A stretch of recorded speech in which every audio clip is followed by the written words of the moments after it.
అమరావతిలో ఈ నెల 11న టీడీపీ కూటమి పక్షాలు సమావేశం కానున్నాయి. ఈ సమావేశంలో చంద్రబాబును టీడీపీ కూటమి పక్షాల శాసనసభ పక్ష నేతగా ఎన్నుకొని తీర్మానం చేయనున్నారు. మరుసటి రోజు 12వ తేదీన సీఎంగా చంద్రబాబు ప్రమాణ స్వీకారం చేయనున్నారు.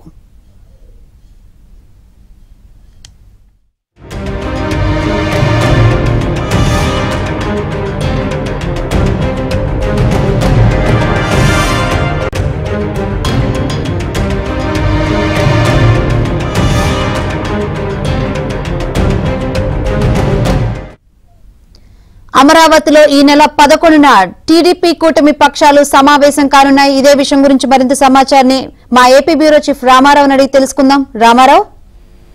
శంకరి, టీడీపీ కూటమి పక్షాల శాసనసభ్యుల సమావేశం ఈ నెల 11వ తేదీన అమరావతిలో జరగనుంది.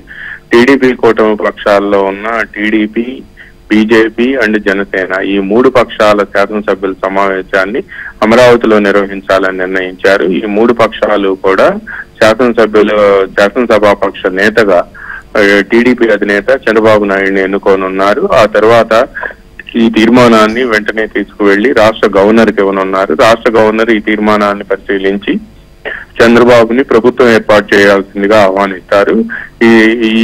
దీనికోసమే ఈ కూటమి పక్షాల శాసనసభ్యుల సమావేశం ఈ నెల 11వ తేదీ నిర్వహించాలి అని చెప్పి నిర్ణయించారు. మొత్తం 164 మంది శాసనసభ్యులు ఈ సమావేశానికి హాజరు కావాల్సి ఉంది. తెలుగుదేశం పార్టీ తరఫున 135, జనసేన తరఫున 21 అండ్ బీజేపీ తరఫున 8 మంది కూడా ఈ సమావేశానికి హాజరు కావాలి. వీరంతా కూడా చంద్రబాబు నాయుడిని శాసనసభాపక్ష నేతగా ఎన్నుకుంటారు. ఆ తర్వాత ఈ ఎన్నుకుంటూ కూడా ఈ తీర్మానాన్ని చేస్తారు. ఈ తీర్మానం తీసుకువెళ్లి గవర్నర్కి ఇస్తే గవర్నర్ వెంటనే చంద్రబాబుని ప్రమాణ స్వీకారం చేయాల్సిందిగా ఆహ్వానించడంతో పాటు ప్రభుత్వాన్ని ఏర్పాటు చేయాలని చెప్పి ఆహ్వానిస్తారు. ఇదంతా కూడా రాజ్యాంగబద్ధంగా జరగాల్సిన ప్రక్రియ. ఈ నెల 12వ తేదీన తెలుగుదేశం అధినేత చంద్రబాబు నాయుడు రాష్ట్ర ముఖ్యమంత్రిగా ప్రమాణ స్వీకారం చేయబోతున్నారు. గన్నవరాన్ని ఎయిర్పోర్ట్ కి ఎదురుగా ఉన్న కేసరపల్లిలో ఐటీ పార్క్ దగ్గర చంద్రబాబు ప్రమాణ స్వీకార వేదికను ఖరారు చేశారు. దీనికి సంబంధించిన ఏర్పాట్లు కూడా ప్రస్తుతం జరుగుతున్నాయి. ఈలోపు దీనికి సంబంధించిన ప్రక్రియను పూర్తి చేయాలి అని చెప్పి తెలుగుదేశం నిర్ణయించింది.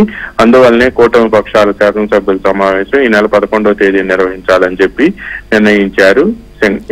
Right, thank you Ramarao.